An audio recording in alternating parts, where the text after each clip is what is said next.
அடுத்து வர இருப்பது நிலத்திணை மருதம், வயலும் வயலும் சார்ந்த பகுதியும். மருதம் என்பது பண்டைய தமிழகத்தில் இருந்த 5 வகை நிலத்திணைகளில் ஒன்றாகும்.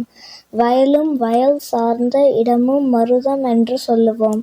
நீர் வளமும் சமவெளியும் நிறைந்த இந்த பகுதியில் தான் வேளாண்மை முழுமையாக நடைபெறுகிறது.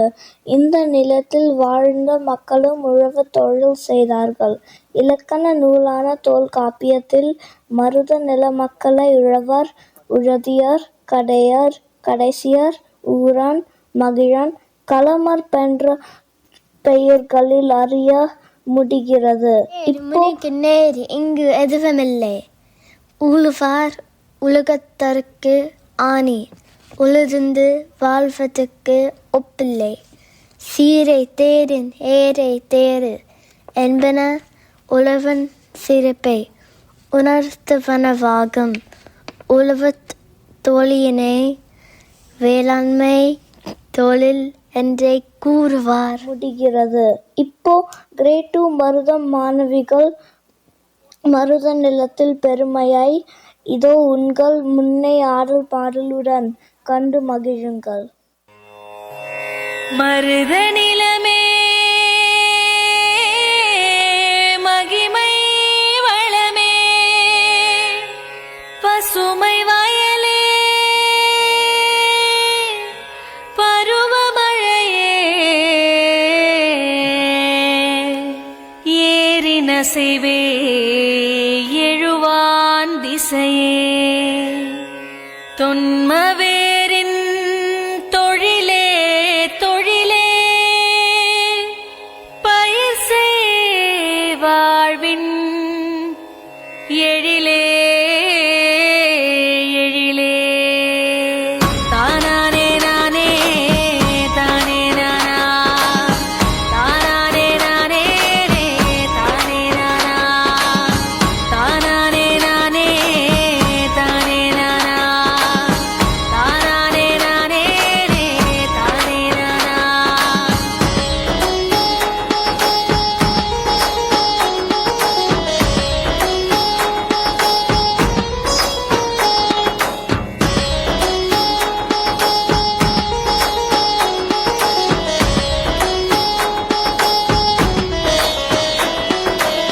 நீரின்றி அமையாது இவ்வுலகு, ஏரின்றி ஏற்றமேது தேசத்திற்கு.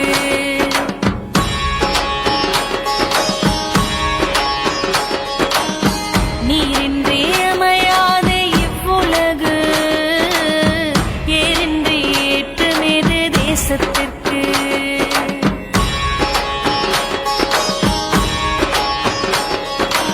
உழவின்றி உயர்வேறு குடிகளிற்கு,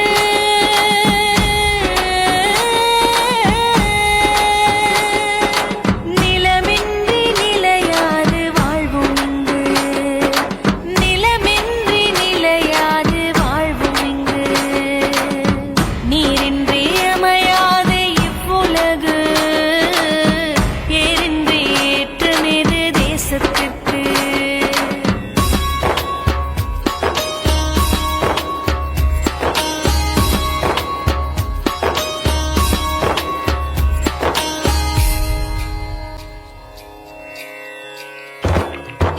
செம்பொன் பருதி திசைகள் பரவும், கடையர் எங்கள் வாழ்வில் செழுமை ஒளிர,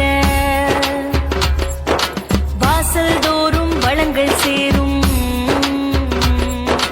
வறுமை அச்சம் தூர விலகும், துன்பம் சூழும் நிலை வரேனும் அன்பும் மரணும் காத்து நிற்போம். உண்மை உழைப்பு நேர்மை என்றும் எங்கள் வாழ்வின் பாதை என்போம். தானானே நானே தானே நானா, தானானே நானே